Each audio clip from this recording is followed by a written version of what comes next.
So if you're watching this video, you're not doing it for the production value.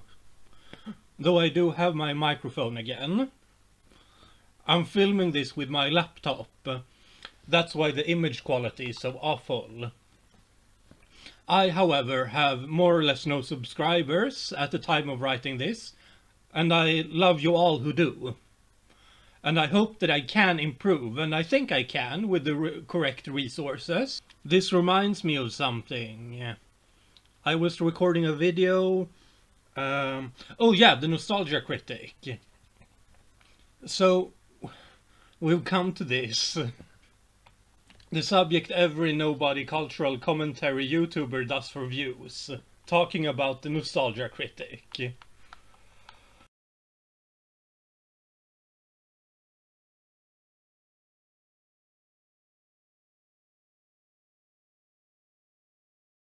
Even when I started watching him in 2009, I didn't always find him funny. But he had this clear identity. The outfit and the table and the white background. Like John Oliver is stealing his thing right now with his Corona episodes on Last Week Tonight. Let's start with this. I think that the core of the Nostalgia Critic is really strong. But somehow there's this tendency for tools to come up with brilliantly archetypal characters. Being too smart, too conscious can sometimes hinder creativity. You feel you must move beyond the stereotypes. That's why people like Doug Walker can succeed so totally, as I think we must admit he has done. That's also why they usually sink like lead when they need to stretch their creative muscles. So the idea of the Nostalgia Critic way back in the day was that a snarky asshole made jokes about movies he had seen as a kid. The joke supposedly was on the critic for being a snarky asshole. It worked. But then Doug got tired of the character and ditched it. And when his follow-up project Demoreel failed, he rebooted the critic as Demoreel with another name. The movie specials were a kind of warning of what to come, with the shitty production values and asinine working conditions. But as I implied before, there was a change in how the Nostalgia Critic show was run after the return in 2013. There had always been skits, and there were special episodes such as the Moulin Rouge one. But that more or less became the norm. I didn't really watch the rebooted show because of it. What I want to do here is analyze the difference. Why did early pre-2013 Nostalgia Critic, despite deficiencies, work? And why doesn't it work afterwards?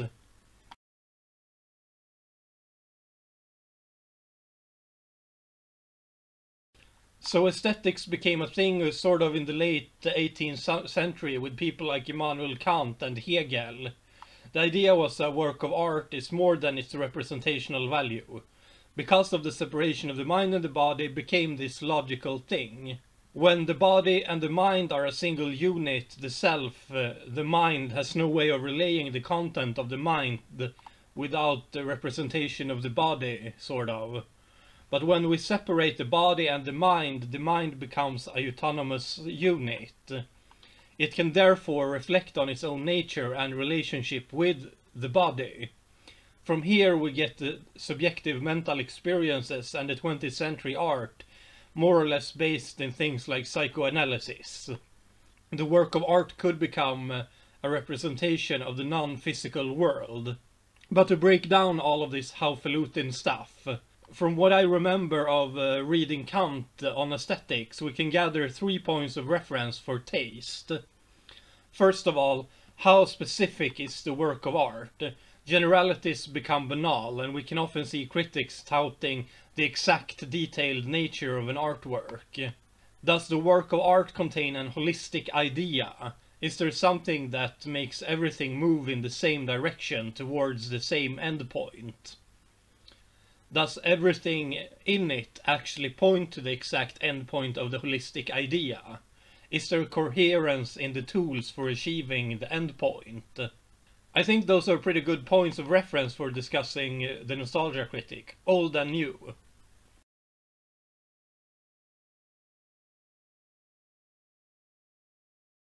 This, I think, is one of the all-time classic episodes. It's the one with the Bat credit card in it. I think one of the genius things is taking the format of kind of a talk show. It's using what you have to make the best you can out of it. As I said, this isn't really different from what fucking John Oliver is doing right now. It starts out with the critic going on an hyperbolic rant on how much Batman and Robin sucks. I think this is key. It sets the tone. He makes a joke about the movie being used as punishment in various criminal justice systems. I think it could be done with better finesse since it's not very funny, but the idea is there. More or less, the video goes on during a brisk 17 minutes and recaps the plot and jokes are thrown in there. Since it is such an awful film to the critics, there's a special precaution so he doesn't kill himself.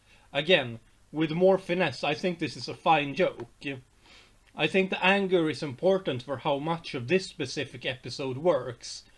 Because it's not just that the critic hates it. Doug channels his own view into the mouth of the character. But there's still a clear separation between the character and Doug himself. But because of his basic anger, there can be the specific jokes about its terribleness, such as the criminal justice joke. I think it could have gone a lot farther, since what is funny is the hyperbolity of the anger. I think this joke is really good. It used the resources at hand well again, and by emphasizing the leaning towards the camera, giving the critic an imposing image, which makes the joke funnier. It's also a visual gag using the basic setup of the show. And I think there's a few kinks that's still to be worked out here. This is pretty early in the show's history, and one of the gags he uses a lot is when he says something mean about the movie and then a clip from the movie confirms the statement with some line. I think if it was used sparingly it could work better, but it's one of the staples of the comedy in here. I think the recapping of the plot could also be shortened. It's a lot of just describing what happens without a lot of jokes. The recap structure really is one of the culprits here. I actually think the John Oliver Last Week Tonight comparison isn't too unfair. They are both dudes at a table who discuss a single topic each episode. Now, this is many years before Oliver got his own show, but it could be an interesting angle to steal the rhythm and tempo of Oliver today. But in the final analysis, either it should have been more jokes or it could be somewhat shorter in length.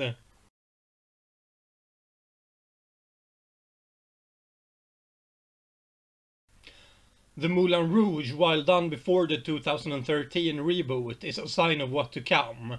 And it may be the dumbest thing the critic has ever done. I don't have the stamina to watch The Wall, and it may be more offensive, but this is so stupid. I will admit, this video has an holistic idea of what it wants to be, but there are two main issues in my opinion. First of all, the character of the critic and the person of Doug Walker is blending here to become one and the same. The other issue is that the basic take on the movie is absurdly dumb.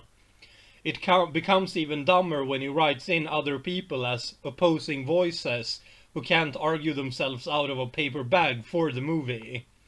Sorry, it's hard not to be mean to something taking itself this seriously while being this bad. So anyhow, the video starts with a parody of the start of the movie. The critic is trying to grasp how the movie is so popular. It then cuts back to the critic at the table. I think this might seem slight, but it creates a certain disconnect about how we are to understand the video. There always was this tension between if the critic in-universe is watching the movie while making fun of it, or if this is a put-on show afterwards. Jokes are made in both directions, but usually this isn't a problem and you just ignore it. According to the logic of the transition, however, places this in a crystal focus. In the universe of the video, he's watching it for, we must assume, the first time. But the entire gimmick is that the character already hates the movie, since Doug hates the movie. The line between the fiction and the real person is blurring. In itself, it might not be a problem if Doug understood this, but he clearly doesn't. because if it did, he wouldn't write like this. This creates a friction between the sketch nature of his demo reel idea and the idea of the critic. This style of video was what he was moving towards anyhow. But let's talk about the skits for a bit. So the gimmick of the video is that about after 7 minutes of preamble another guy appears, and before a bunch of really bad green screen shots and talks through the plot. During this time the critic whines and even at one point admits he won't change his mind. But it's not the Z-level writing we're talking about. This is an important point because I think part of the joke is supposed to be that everything Doug does looks shitty. I want to talk about one of the final sequences. It's pretty short but very telling. I am 100% sure that every shot here is handheld. This becomes an even bigger problem when they do longer and even shittier skits, but here, among other places, the foundations are laid for the problem. I mean it. I think that's what's most provoking to me. Like, handheld doesn't actually mean handheld, even if that's the aesthetic they're going for. This is a huge blow against the holistic idea, which I think I understand. It wants to heighten the drama to parody the movie. But I think that's a problem in itself. The critic is already a heightened character. In this case, he should be the straight man and the other dude the comic relief. I think that's how it's supposed to be written, but Doug still, in some sense, inhabits the critic character. He can't just be normal. That's the basis of his entire comic idea. But like, he's not Jim Carrey, who in the real world is totally chill person, in person. No, nothing of the personal life though. And not this obvious, deeply anxiety-ridden man who makes shitty videos for the internet. So to summarize, we have bad acting, bad opinions, bad production. When I saw this as it came out, I think I thought it was impressive. Not his awful take, but the production. But I was impressed with the anniversary specials as well in some ways. I mean that even if this episode is almost 10 years old, it still hails all the hallmarks of the modern Nostalgia Critic. But the problem isn't even that it's bad in itself. It's that because the elements are bad, that the video becomes incoherent.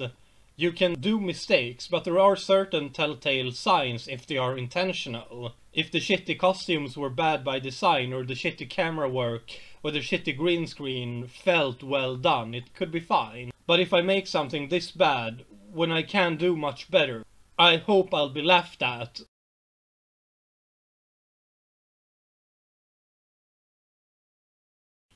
I think it's valuable to look something other than just a critic for comparison. So let's look at some guys who I really love, who's actually quite similar to Doug and company in some ways. Red Letter Media. So I just rewatched the first episode of both the review show of the new movies, Half in the Bag, and the first episode of the round table discussion, Best of the Worst.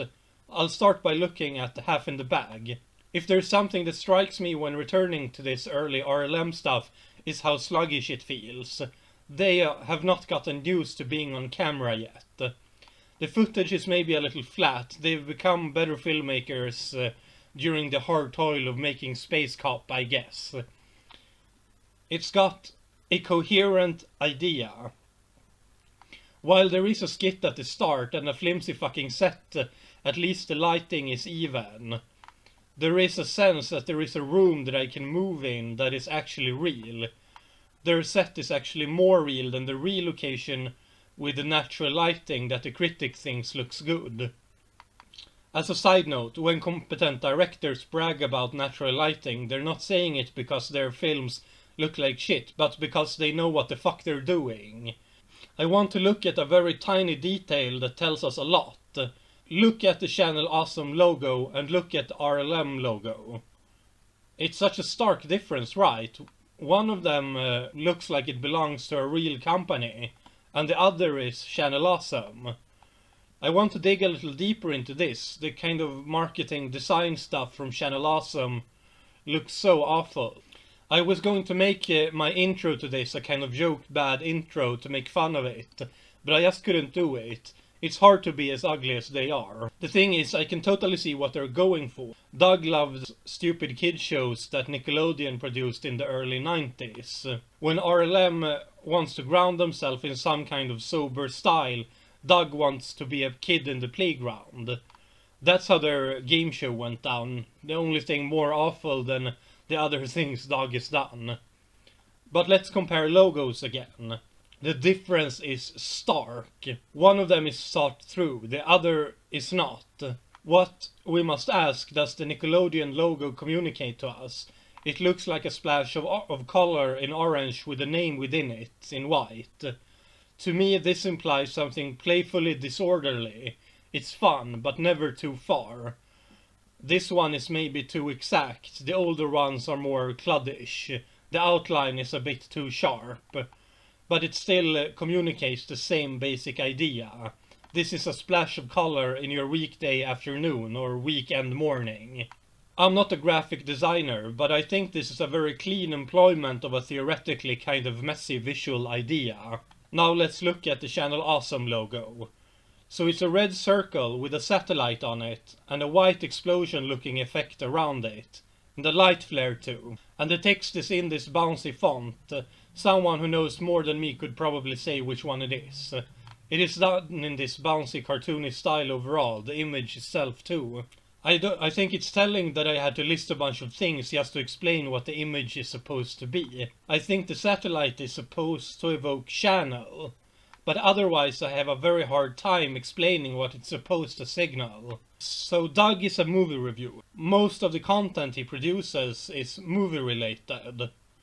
And the way he's chosen to symbolize this is through a satellite.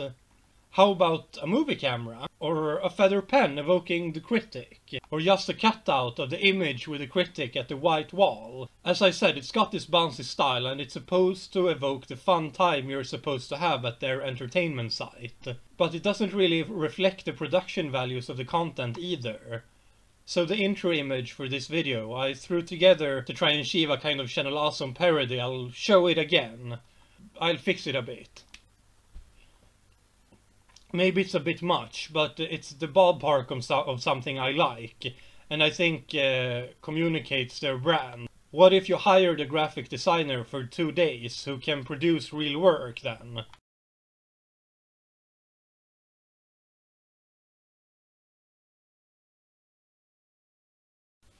Susan Sontag writes about camp. Camp is a vision of the world in terms of style, but a particular kind of style. It is the love of the exaggerated, the off, of things being what they are not. I think this is both right and wrong. One of the previous videos I made was on the Tommy Wiseau classic The Room. It, I think we can all admit, is camp. And it's what we love it for. But how can I call The Room camp, while I will not allow the content of Doug Walker to be called camp?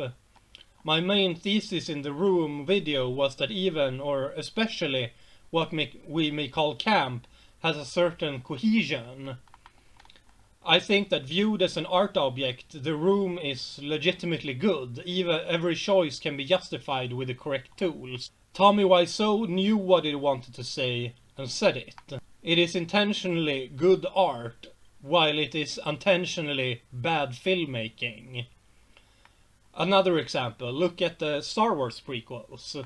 Some may say they're too self-serious, and they're not really fun, but Obi-Wan saying only the Sith deals in absolutes is a very funny line, both intentionally and unintentionally. The Star Wars prequels are a more or less coherent thematic and stylistic unit. The archness, the fashionness, and the coldly clinical style is not a mistake. Meanwhile, all three, and especially Attack of the Clones, are crimes against cinema. Quinton Reviews made a really good video about this that made me grasp it a lot better. I link to it in the description. One last example. I haven't been able to watch the early films of John Waters because they look fucking disgusting to me. But while those early films might have been a kind of film school for him and his buddies, they're also made with intent. The intent that makes me not watch them. Maybe I'm just too bougie for people eating dog shit. And later on, Waters moved on to actually make movies where people don't eat dog shit. It is not a question of ability that limits what these artists have done. To return to the subject of the Nostalgia Critic, the reason I cannot give the status of camp to the shit he produces is that it's not good. But it's not just that it's not good, it's that the people making it couldn't have made it better. They made shit and they can't even admit it's shitty. As I talked about before, they want the image of something shoddy and homemade. But that's the aesthetic of the internet. To be a content creator online is to do it yourself. The reason you watch is not despite of that, but because of it, so to speak. Even when you're bad, you can't just throw shit at the wall and see what sticks. And those that can do that have put much thought into how to do it well, and can admit when it doesn't work. Speaking with Sontag again, while the critic, yes, is exaggerated, but it is not an exaggeration of style, nor offness. It's the cluttering of a talentless child.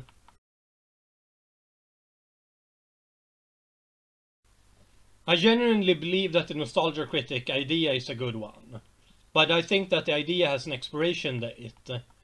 The reason the rebooted version, as I said before, I think came into being was that Doug realized he could do his sequel project with the critic instead. At the time, when I was a fan in high school, the promise was that it would get better. The implied promise. But what we got wasn't, in the final analysis, better. It was bigger, but it wasn't better. Doug didn't develop his ideas, his themes, his style. He didn't even learn to get a tripod or a shoulder rig. Doug is, with a word, stupid, when he promised he wasn't. Who's more stupid, the stupid person or they who follow the stupid person? Being stupid isn't a problem in itself, and this is my personal grudge with the Nostalgia Critic. He created something that was, if not good, at least coherent, and then wrangled it into incoherence by someone who didn't understand what he was doing. Being bad requires more skill than you think. Otherwise you turn into Doug Walker.